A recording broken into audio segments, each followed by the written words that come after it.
Hello and welcome to today's edition of Rabbi Ron In-House. Coming up next week, Passover. It is finally here. A wonderful celebration, a feast of the Lord for all people. Not a Jewish holiday, a feast of the Lord, he calls it. God calls it a feast of the Lord. So if you are a disciple of Yeshua's, if you are a follower of the Lord, irregardless of whether you're Jewish or any other nation, the feast of the Lord's Passover in particular we're talking about today is for you. Growing up, I knew that on Passover you did not eat foods with yeast. And that was the main thing that I knew about Passover. And so what would happen as the weeks were moving, as we were getting closer to Passover, my mother would look through the house, see the different foods that we had with yeast, and begin to prepare menus and meals so that we would use up the yeast by the time Passover began. And she did a wonderful job. She got a lot of that yeast used up. But of course, being a human, I'm sure most of us, we don't get every little bit. There was always a little something left over because we couldn't plan exactly how much each person would eat. And there would be just a few little things left over. And so it said, don't eat Passover during yeast. And so my mother's solution to the problem, if you'll come here and take a look, here we have the refrigerator. And what would happen is on one side, if I recall correctly, she'd put a piece of paper. It's Passover. And then see behind it, there's the bread, there's the leaven, the yeast. And so we would know that during these next few days of Passover, do not go in and eat any of the food items that's on that shelf. Not everything had to be refrigerated, and so they all went in one particular cabinet, and the same kind of thing happened. It's Passover, and we knew that the items that were behind that sign had yeast and were not for Passover.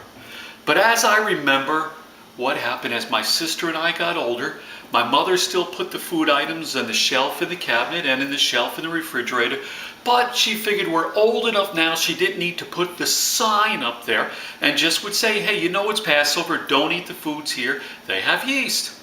Now, Passover would come. We were not religious. We weren't pursuing God and reading the Bible to know what it was about.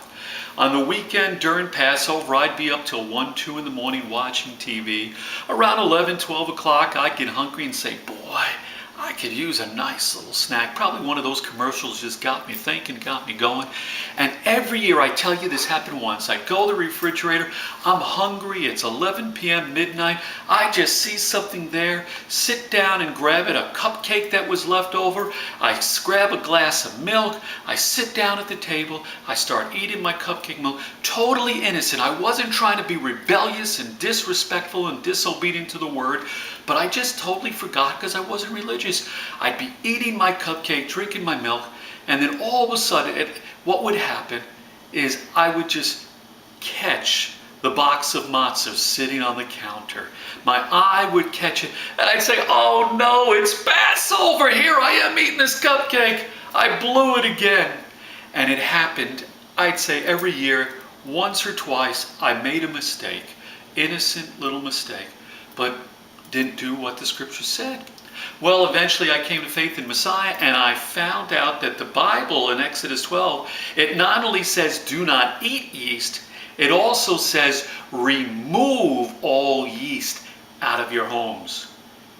And I illustrated the point why God said remove it. Because even if we're not trying to be rebellious, disobedient, accidents happen. Now, leaven, yeast, it's a symbol either of sin or one of the Jewish writings I read, the tendencies, the inclinations within us that cause us to sin. God uses physical things to teach spiritual lessons. And so the removal of yeast or leaven from our home is very important if it's a symbol of the tendency to sin. Why it is so important, not just to put it away in the cupboard or tuck it away on one shelf with a little even sign in front, but it is important to remove it. Tonight at Shoresh David, I'll actually be sharing a message called Searching for Chametz, Preparing for Passover. It's expected to be recorded and then put together in a booklet form.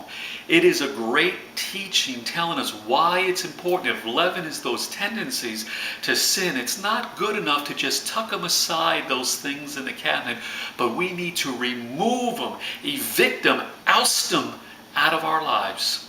and I'll be sharing that message, and it's a message I have that I can come and share with your group. Well, thanks for joining me. If you're interested in having one of those messages, write me a comment, give me a call, send me an email so we can talk. But thanks for joining me. It's been Rabbi Ron in the house.